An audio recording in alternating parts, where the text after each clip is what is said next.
Hallo und herzlich willkommen hier bei Erikas Selbstgemacht. Heute zeige ich euch eine deftig leckere Erbsensuppe. Und was alles in der Suppe steckt, das kannst du jetzt hier gleich nachlesen oder nochmal ganz in Ruhe unten in der Videobeschreibung. In einen hohen Topf gebe ich ca. 400 Gramm frischen Schweinebauch hinein. Den begieße ich dann mit 2 Liter kaltem Wasser.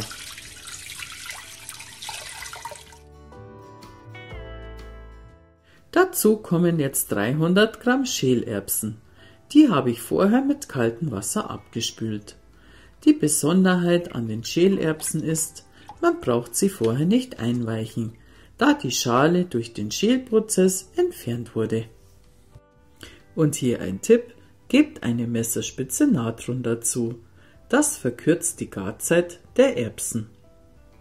Ganz im Gegensatz sollten wir das Wasser nicht salzen, denn das würde den Garprozess verlängern. Das Wasser bringen wir dann zum Kochen. Bleibt aber dabei, denn jetzt bildet sich richtig viel Schaum, nicht dass das Ganze übergeht.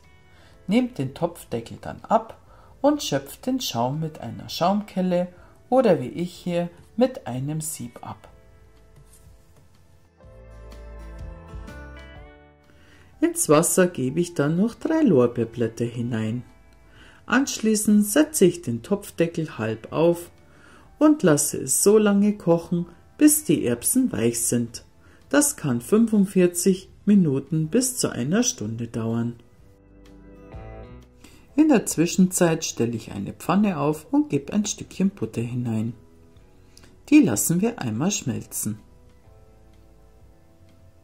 Dann gebe ich dazu 100 Gramm Bacon, geräucherten Bauchspeck. Den gebe ich jetzt in die Pfanne und lasse ihn kurz anbraten. Eine Zwiebel in feine Würfel geschnitten kommt noch dazu.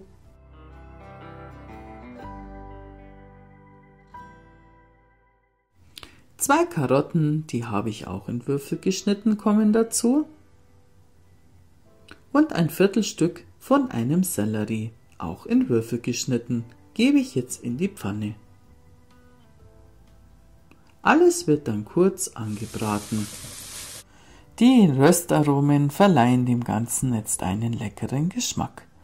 Bis ich es in die Suppe gebe, stelle ich es zur Seite. Jetzt nehme ich den Schweinebauch heraus, der ist mittlerweile schön gar gekocht. Die Erbsen sind jetzt auch weich gekocht und jetzt gebe ich noch 4 klein geschnittene Kartoffeln dazu.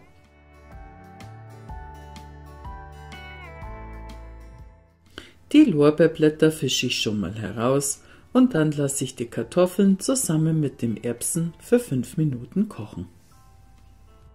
Anschließend gebe ich jetzt das angebratene Gemüse mit dem Speck hinein.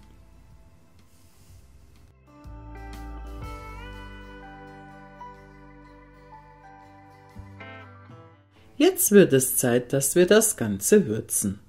Ich würze mit schwarzem Pfeffer aus der Mühle,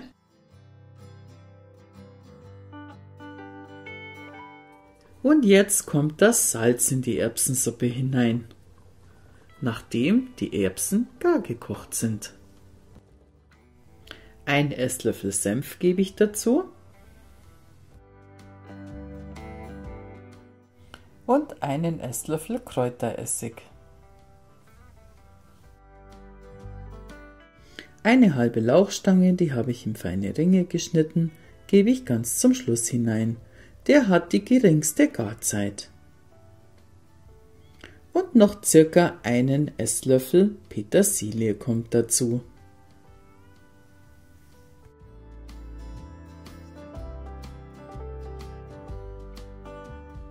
Den gekochten Schweinebauch habe ich in Würfel geschnitten und gebe ihn jetzt zurück in die Erbsensuppe.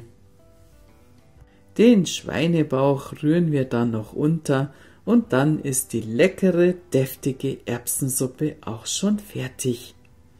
Ich wünsche euch jetzt ganz viel Spaß beim Nachkochen, kommt gut durch die kalte Jahreszeit, bleibt's gesund und ich würde mich natürlich freuen, wenn ihr das nächste Mal auch wieder hier reinschaut. Bei Erikas Selbstgemacht. Bleibt's gesund, macht's es gut. Bis zum nächsten Mal. Servus.